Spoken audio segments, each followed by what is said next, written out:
We want to include small-scale efforts. We also want to look at larger, more complex efforts.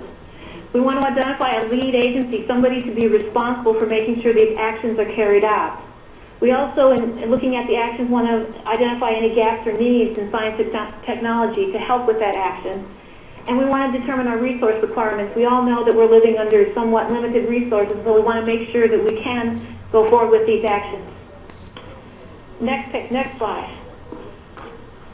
Now we have this writing team that's preparing this action plan for the changing conditions in the Arctic.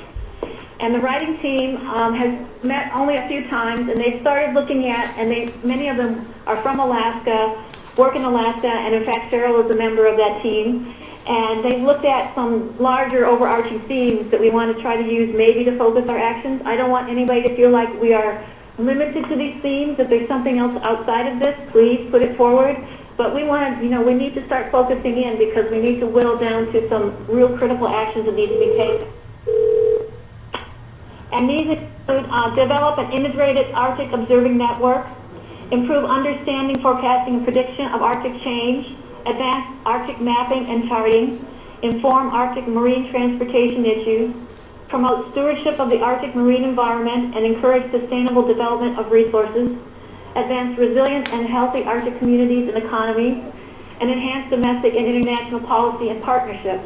As you can see, these broad themes are very broad. So most things that I think we would want to be doing would fall under them, but there could be things outside of it, so we also encourage you, if there's something outside, to please put that forward. We're not limited at this point. And with that, I'm going to turn it over to Cheryl, who's been working with the writing team more closely and can go into more details about the issues of concern to the Arctic people. Great. Can you hear me?